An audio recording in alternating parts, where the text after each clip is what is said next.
right, Ashley. So, artist statement. You're still life commercial photographer. Your interest is in anything that has to do with editing images in Photoshop to better enhance the image and show a non-realistic scene. So, as we work towards putting this in a portfolio, we'll want to clean that up a little bit.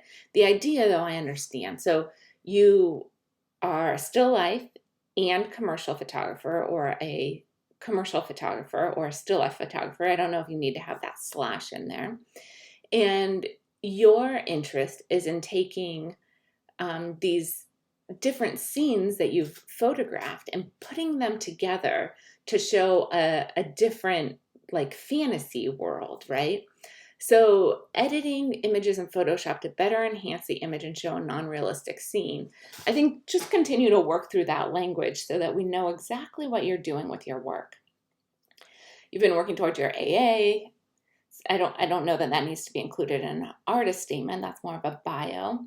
Your inspiration, this is important, comes from her love of all art. So what are you inspired by? Are you inspired by paintings? Are you inspired by what is that source of inspiration? Figure that out a little bit more.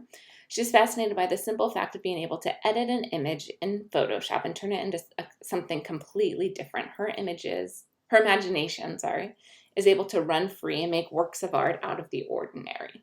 So that seems really key to me. This idea of taking these ordinary things that you've photographed and putting them together in order to make kind of a non-realistic, but I want you to go beyond that. I keep thinking of the word fantasy, like fantasy land or something. But what exactly is this world that you're trying to create? What do you want to communicate with these images? So just keep working on that. I always think it's helpful for students to write like 5 words that are related to your imagery, and then make those 5 words 5 sentences. So maybe it's playful, maybe it's imagination. Like, what are those 5 words that are core to you, and core to your work, Photoshop, and then build those out into 5 sentences, and then kind of arrange those 5 sentences into more of an artist statement. So I think you know what you're. I think it's more. There's more clarity with what you're creating than what you're really saying here. All right. And then we have 2 new images from you. This first image, you have this little mermaid, and then you have the sunset in the background. And the mermaid has a lot of clarity to her, but as we look at the background, we're missing that sense of clarity, right? The image is really pixelated of the sunset. It's not a nice, smooth image. And it looks like you added like film grain down here, so that's fine. But as we look back here, this is really pretty pixelated. So I would reshoot the background image for this in order to get that realistic effect, because even though we know this isn't real, we want to have that effect of realism. And also, if you're thinking about the light that would be hitting the mermaid statue, it would be much warmer than what you're showing. You're showing like white light on this. So making that adjustment would probably add to the realism of it. Because you want to bounce back and forth between this like fantasy and this realism. So here we just have a couple of skulls that we're looking at that are painted or decorated in some way.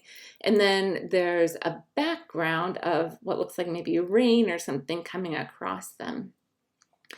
Now, as I look at these in regards to your other images, I just want you to really focus on what your intent is. So as you're refining that artist statement, is it about making more playful images? Is it about making more serious images? Is it like, when I look at this image, I'm not sure what the intent of that image is. Are you trying to make more of a product shot? What does combining those 2 scenes of the background of the blue, the streaks of the black, and the skulls, why are you combining all 3 of those? What are you trying to pull us into? What narrative or what concept is trying to be established with those 3, the combination of those 3 things? Sometimes that's really clear. Like that's really clear with this image, this Halloween image, what your intent is. It's really clear with some of the more playful images or some of the more product shot images that you've created, right? Like here, it's very clear what your intent is putting all of these together. So this image, this image, I'm not very clear on what you're trying to communicate with those. So I don't know if you're 100% clear, and if you are, then just let me know. But if you're not clear, then that's what's like, that's a stumbling block, right? You need to know what your intent is when you're combining things in order for that intent to come through to me or whomever your viewer is.